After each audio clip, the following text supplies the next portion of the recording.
오직 오늘은 여호와를 찬양하라 해서 함께 생각을 해보겠습니다. 지금의 안식학교 시간이죠. 그러니까 우리가 학교 시간에 홍 목사님 있어요. 네? 아니,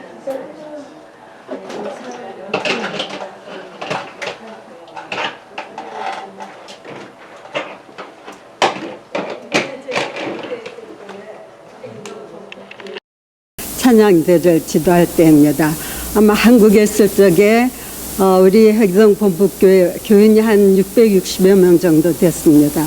그때에 우리 노원호 장로님께서 고문이셨는데요. 그때 한국에서는 처음으로 미래암 합창단을 조직한 후에 그 다음에는 우리가 서울 삼육민학교 여성합창단, 또 서울위생병원 여성합창단, 그 다음에 서대문구 합창단 등 여러 합창단을 지휘했던 생각이 나서 잠깐 사진을 띄웠습니다.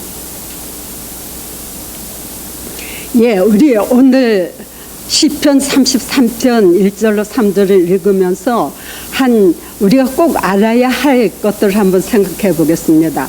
시편 33편 1절로 3절에 보니까 너희 의인들아 여호와를 즐거워하라. 찬송은 누구에 마땅히 할 바라고요? 네, 정직한 자에 마땅히 할 바로다. 수금으로 여호와 앞에 감사하고 10줄 비파로 찬송할지어다. 새 노래로 그를 노래하며 즐거운 소리로 어떻게 한다고요? 예, 공교히 연주할지어다. 오늘 이 공교히 연주하는 것에 대해서 제가 또 좀 생각을 하려고 합니다.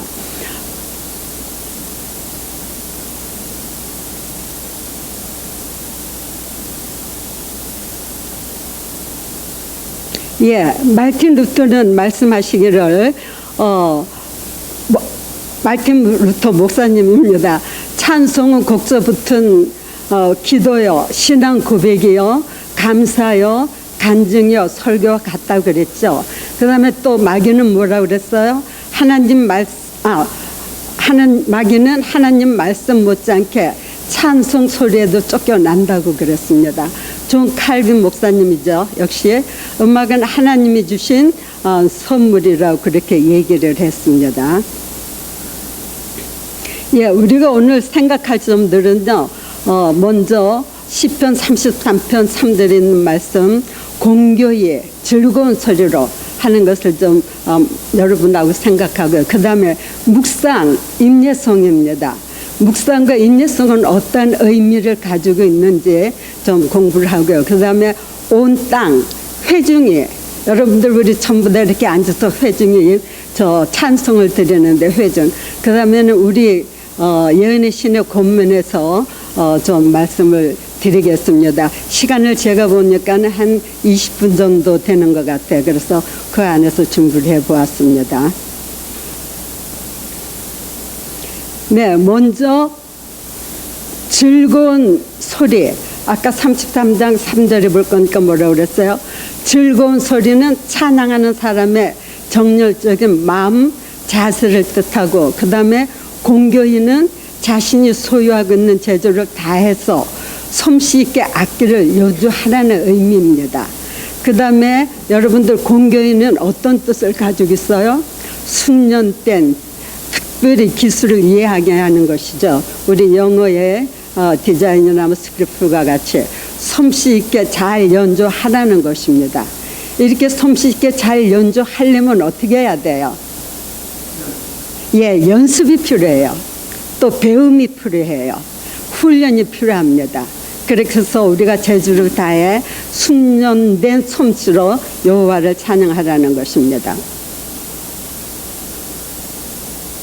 예, 교회 증언 4권 71페이지에 보면요, 음악은 선을 위하여 큰 능력이 될 수 있다. 그러나 우리들은 예배의 이 분야에 있어서 최선을 다하지 못한다 그랬어요. 왜냐하면 예배와 찬송은 불가분의 관계를 가지고 있죠. 일반적으로 노래 부르는 자들이 충동적이거나 특별한 방법으로 부르기도 하고, 또 어떤 경우에는 노래 부르는 자들을 우물쭈물하게 하는 그대로 내배로 둠으로 예, 생각하시길 바랍니다. 그 음악이 예배에 참석한 회중에게 정당한 감화를 주지 못한다고 그랬습니다. 그 다음에 우리 교회의 찬송은 예배와 불가분의 관계가 있죠. 예, 교회 찬송 예배 불가분의 관계가 있습니다. 그래서 우리는 이 아름다운 예배, 정말 하나님께 간합할 수 있는 예배, 그러한 예배는 어떠한 예배일까? 질서의 예배입니다. 우리가 예배 드릴 때 하나님께서는 질서와 정돈을 좋아하시는 하나님이시죠. 그래서 질서 있는 예배입니다. 또 우리가 교회에 예배와 찬양에 있어서 우리가 생각할 점들이 좀 있어요. 생각할 점들이 있는데 어때요? 가사, 시가 아주 중요하죠. 박자, 음정, 감성, 영성, 그렇게 해서 열성으로 불러야 됩니다. 이 사람 한 박자 빨리 부르고 저 사람 한 박자 느리게 부르고 이 사람 이 가사 부르고 저 사람 저 가사 부르고 그렇게 하면 예, 생각하시길 바랍니다. 그래서 음악에는 아름다움이 있어야 돼요. 그 다음에 감동과 능력이 있어야 됩니다. 능력이 없는 찬양은 찬양이 안 되는 것입니다. 저는 그 비엔나 소년 합창단 소리를 굉장히 좋아합니다. 여러분들도 많이 들으시죠? 그 이 비엔나 소년 합창단이요, 창단된 지가 526년이 됐어요. 1498년에 오스트리아의 왕에 의해서 여기 그 합창단이 창단되었는데요. 이 합창단의 일원이 되려면 아주 수년 동안 노력하고 거기에 또 시험을 쳐야 돼요. 시험을 쳐서 합격을 해도 2, 4년 동안 합숙 훈련하면서 먹는 거, 입는 거, 운동, 노래, 연주도. 그래서 모든 것이 노력과 훈련을 거듭해서 그렇게 천성의 노래를 부르게 됩니다. 예, 저는 요번에 아주 굉장히 프라우드해요. 이 비엔나 합창단이에요. 그 비엔나 합창단의 지휘자는 아시아계 사람이 520년 동안에 아시아계 지휘자가 한 번도 없었어요. 한 번도 없었는데 이번에 한국 사람이 처음으로 지휘자가 되었습니다. 근데 그것도 여자예요. 김미숙이라고요. 여자인데 키는 안 작지만 얼마나 잘하는지 몰라요. 또 제가 이번에 또 하나 되는 건 정명훈, 여러분들 다 알죠. 이 정명훈은 또 라스칼라이트캅 돼가지고 또 거기 지휘자가 됐어요. 이렇게 우리 한국의 음악이 굉장히 세계적으로 수준 높아요. 더군다나 한국 교회 음악은 상당히 수준이 높습니다. 장감리교예요. 왜 그런가 하면은 일반 교회에서는 음악 목사가 다 있어요. 음악 목사가 있을 뿐 아니라 또 대개는 교수들이 전문직인 사람들이 25년 30년 제가 우리 이 L에서도 한 교회 찬양대장 옛날에 저하고 같이 일하던 나성교회 정장로님이 있는데요. 아직도 찬양대장하고 있어요. 80이 넘었는데도요. 근데 우리가 정말 좀 본받아야 할 점이에요. 예, 우리 음악 목사나 또 그 전문 분야에서 그렇게 해서 음악을 주관하는 것이 좋습니다. 그 다음에 이제 다음번에 인내송, 묵상 기도에 대해서 좀 생각을 하겠어요. 여러분들 묵상 기도하면 어떻게 해요? 그냥 올라와서 잠시 형식적으로 눈 감고 마는 거예요? 묵상 기도. 사실은 묵상 기도하면 인내송입니다. 어떻게 해요? 예배의 초청이에요. 그래서 대개는 아주 관현악단이 드리거나 찬양대가 노래를 하거나 아니면 그것도 없으면 올간이나 피아노로 인내송을 하죠. 근데 여기 뭐라 그랬어요? 묵상, 인내송은 모든 예배자가 지금 예배가 시작되니까 조용히 해주세요 하는 겁니다.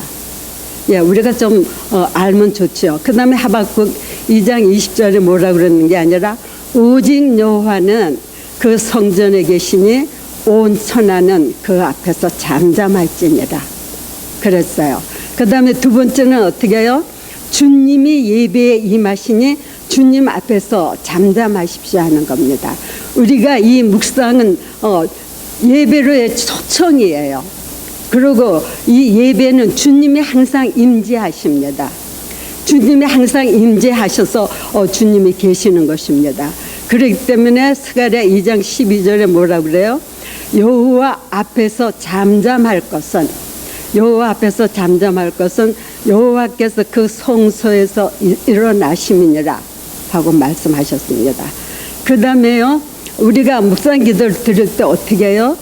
하나님은 영이시니 영적으로 예배하십시오. 즉 묵상 기도를 드릴 때 내 마음에 성령이 함께해 주시기를 우리가 바라는 겁니다. 여기 뭐라 그랬어요? 요한복음 4장 24절이요. 하나님은 영이시니 예배하는 자는 신령과 진정으로 예배하십니다. 신령과 진정으로 예배하라고 그렇게 말씀을 하셨습니다. 예, 교회 증언 6권 362페이지 보면요, 우리가 하나님께 경배하기 위해 함께 모임으로 누리게 될 축복을 100분의 1이라도 얻지 못한다. 우리가 이렇게 함께 모여서 드리는 축복에 어떻게 해요? 100분의 1도 못 얻는다고 그랬어요. 왜냐하면 우리는 지각 있는 사람들입니다. 우리의 지각 있는 기능들을 예민하게 할 필요가 있다. 예민하게. 그리고 여러분들 파교회라는 소리 아시죠? 교회의 사명은 어떻게 해요? 하나님께 최후의 존귀를 드리는 것이다. 그것은 성직자가 드리는 끊임없는 찬양으로 가능하다고, 이 끊임없는 찬양으로 가능하다고 그랬습니다. 예, 우리가 예배의 뜻이 뭐예요? 예배의 뜻이 뭐죠? 예배의 뜻이 뭐예요? 최상의 가치가 있는, 월십은 최상의 가치예요. 예배의 뜻은 최상의 가치가 있는 것으로 누구에게요? 하나님께 어떻게 하라고요? 존경과 경배를 하는 것을 말합니다. 시편 96편 8절 9절에요. 여호와의 이름에 합당한 찬양을 드리는 것입니다. 그 다음에 뭐라고 그랬어요? 아름답고 거룩한 것으로 여호와를 경배하십니다. 아름답고 거룩. 그 다음에 시편 147편 1절은 뭐라고 그랬어요? 할렐루야, 우리 하나님께 찬양함이 선하시며 찬송함이 아름답고 마땅하도다. 우리가 마땅히 해야 할 겁니다. 예, 그 다음에 이제 우리가 회중 찬양에 대해서 좀 얘기를 하겠어요. 여기 뭐라고 그랬어요? 새 노래로 여호와께 노래하라. 온 땅이여. 그저 몇 사람 앉은 사람이 이렇게 해서 하는 게 아니에요. 온 땅이여 여호와께 노래할지어다. 온 땅이 여호와께 노래하자. 여러분들 여기 앉아서 하나님께 찬양 드릴 수 있는 게 큰 특권 아닙니까? 또 큰 은혜 아니에요? 예? 아멘이죠. 예, 우리가 이렇게 앉아서 하나님께 찬양 드릴 수 있는 거는 큰 특권과 책임입니다. 그래서 우리가 찬양을 하면 찬양을 하는 사람 먼저 자신이 영향을 받아요. 먼저 자신이 영향을 받습니다. 그래서 어떻게 해요? 찬양을 하는 동안 위로와 평안을 느끼며 모든 고난과 시련으로 피곤했던 심신이 회복을 느끼게 되는 것입니다. 예, 여러분들 아까도 제가 말씀드렸지만 예배는 누구와 만나는 거예요? 하나님께서 그 백성과 만나는 것입니다. 여러분들 우리가 여기 오늘 올 적에 시간을 다투어서 또 피곤한 몸이지만 또 그 다음에 좀 하지만 어떻게 해요? 여기에 오는 것은 하나님과 함께 하기 위함입니다. 그래서 하나님은 말씀으로 우리에게 오시고 그 다음에 우리는 어떻게 해요? 찬양과 기도로 하나님께 나아가는 것입니다. 그렇고 그 다음에 우리는 예배를 통하여 하나님을 경외해야 합니다.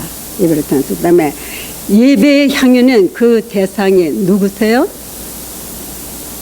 예배의 대상이 누구세요? 하나님이십니다. 그리고 예배에서 찬송은 누구에게요? 하나님의 명령이며 예배자의 본분입니다. 저는 옛날에 가끔씩 어디 있을 때 대통령이 나오시니까 여러분들 전부 다 정장하고 아주 아름답게 하고 나오십시오. 그 다음에 노래도 미리 다 준비해가지고 그 자리를 마련합니다. 여러분들 우리 하나님께서 대통령보다 못하십니까? 저는 옛날에 그렇게 대통령 맞이할 때 그렇게 한 적이 몇 번 있습니다. 그래서 우리가 이 찬양 예배 본분이 무엇인지 우리가 오늘 좀 생각해 보시기를 바랍니다. 찬송은 믿음의 표현이며 감사와 기도와 경의와 각자의 소원이 표현되는 것입니다. 예, 그 다음에 우리가 오늘 이 바울의 가르침에서 좀 공부를 하겠어요. 바울이 어디 고린도, 골로새, 에베소서에 보낸 편지들에서 우리가 오늘 좀 가르침을 받겠습니다. 먼저 내면적으로 마음으로 고린도전서, 그 다음에 어떻게 누구에게? 하나님에게. 그 다음에 또 여기는 뭐가 있어야 돼? 찬양에는 말씀과 지혜로 시가 있는 것입니다. 그래서 우리가 먼저 내면적인 거 한번 보겠습니다. 예, 마음으로 고린도전서 14장 15절에 내가 영으로 참매하고 또 마음으로 참매하리라. I will sing with my spirit, but I will also sing with my mind라고 그랬죠. 그래서 우리가 주님께서 주신 이 은혜에 마음속 깊이부터 찬양해야 되지 않겠습니까? 예. 그 다음에 누구에게? 우리의 찬양의 대상은 누구예요? 하나님이셔요. 우리 찬송의 대상이 사람이 아닙니다. 내가 그냥 불렀다 말았다 가사도 알았다 말았다 아닙니다. 여기 뭐라고 그랬어요? 신령한 노래를 부르며 마음으로 감사함으로 하나님을 찬양하고, 그 다음에 시편 43편 21절에 이 백성은 내가 누구를 위해서 지었다고요? 나를 위해서 지었는데 왜요? 예? 나의 찬송을 부르게 합니다. 그렇게 해서 지었었다고 하셨습니다. 우리가 찬양은 하나님을 향한 것이라는 거 잊지 마시길 바랍니다. 저는 말을 잘 못해요. 솔직히 말을 잘 못하는데요. 또 우리 인간이 부족함이 많지요. 이것도 제가 며칠을 준비를 했습니다. 제가 부족함이 많더라도 하나님을 향한 우리의 찬양은 기도가 된다는 것입니다. 그 다음에 세 번째 뭐예요? 말씀과 지혜로 마음을 함께 모아야 합니다. 여러분들 말씀이 없는 찬양, 우리 말씀이 없는 찬양이 많아요. 좋지 않은 복음송 같은 단어 하나 가지고 끝까지 부르는 데도 많이 있습니다. 끝까지 부르는. 그런데 말씀과 지혜로 마음을 모으라 그랬어요. 골로새서 3장 16절에요. 그리스도의 말씀이 너희 속에 풍성히 거하며 모든 지혜로 피차 가리키며 시와 찬미와, 네, 여러분들 우리가 이렇게 대중이 함께 찬양하는 것은 서로 간에 간증이 되는 것입니다. 서로 간에 간증이 되시고, 또 성도들 간에 이렇게 신령한 노래를 함께 부를 때 어떻게 해요? 마음을 모으며 진리를 하나님께 보내는 것입니다. 예, 우리 시편 92편 우리가 감사함으로 그 앞에 나가며 시로 그를 향하라고 그랬습니다.